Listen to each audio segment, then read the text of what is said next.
Chapter 5. Setting up your mock portfolio. This next section is exciting. You should be proud you've made it this far through the course. The initial information can feel overwhelming, but now we have some foundation. We can put it into action and learn hands-on. I'm going to take you through the process of setting up your first mock portfolio to start learning how to evaluate stocks over periods of time without risking a penny. We'll be buying artificial shares and we'll treat our investments as real money. Let's take this as serious as the real thing. First, if you do not yet have a Google account, I'm amazed, but it's completely cool. They're free and easy to set up. I'll walk you through setting up a Google account to be thorough.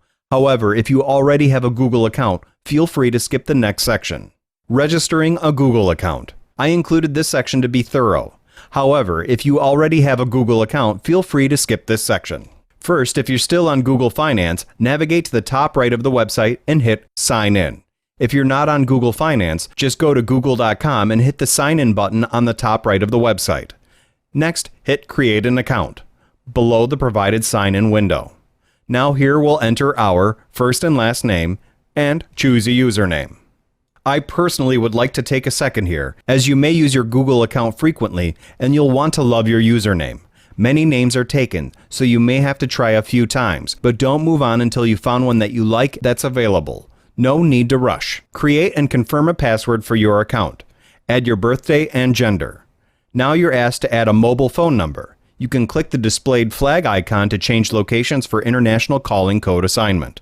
Now, enter your email you use otherwise. Next, you'll need to verify you're not a robot. This is just referring to different programs that hackers can create to damage sites, so they protect themselves by confirming you're a real person interested in registering with Google. You can manually enter the displayed code, or you can opt in to receive a call with a code you'll need to enter. You'll be called right away, so make sure you're near your mobile number if you choose this option. Confirm your location from the drop-down menu here, and then lastly, confirm the terms and conditions and privacy policy by checking the box and hitting Next Step.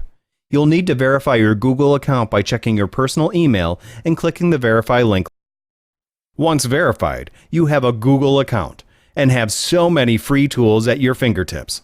Although we'll be focusing on Google Finance in this course, I highly recommend checking out some of the amazing features of Google, including Google Drive, where Google gives you 15 terabytes of free cloud-based storage for documents, videos, photos, and more. You can also use the Google Drive to create live documents and work on a document at the same time as a colleague in real time. Google is truly an amazing service. You'll love being in the club. Enjoy. Google Finance Mock Portfolio. All right, now click Portfolios and let's do this. We're first going to make an artificial investment into our trading account from our artificial checking account. On the top here, you'll see the word Cash with Deposit and Withdraw next to them. We'll hit Deposit and set the date to today. I'll set mine to January 1st, 2016. Now it's time to add our investment budget. I'm going to set mine to $20,000, and I recommend you do the same to get some good practice in. However, you can always deposit more later. Just a reminder, this is not real money. This is an artificial investment platform designed to allow you to train on making real-time, logged investments before putting your own skin in the game. For notes, we'll put, I'm officially a stock investor, because you definitely are. This is where things get awesome. Hit Add to Portfolio and check out your cash. It's just waiting to be invested and grown into stacks and stacks of artificial cash. Let the games begin. Add symbol option. We're not going to be adding any stocks yet, or as it's labeled, add symbol. But let's try this out so you can see how it works for later. Let's go back to my previous example of Netflix. The language symbol is referring to something that can also be called a ticker, which is an abbreviated assembly of seemingly random letters representing each stock in the market. Now, you'll get to love the tickers and will memorize hundreds over time and won't think twice. But for now, it might seem hard. The great thing about Google Finance is they account for either the ticker symbol or the company name itself. So let's try typing in Netflix. The ticker symbol for Netflix is NFLX. As you can see, we're not done yet. The search results have given us a bunch of Netflix options. So how do we know which one to pick? On the right display, you will see some additional abbreviated letter sets. These abbreviations are representative of the stock exchanges the stock itself is traded on. In Netflix's case, It's traded in multiple exchanges. For our investments, we're going to stay in the major United States stock exchange markets.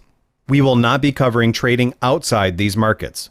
In this example, we can see the NASDAQ exchange, so we'd select this one. But like I mentioned earlier, we'll skip this for now and come back to actually pulling the trigger on some artificial shares later. We'll discuss adding transaction information later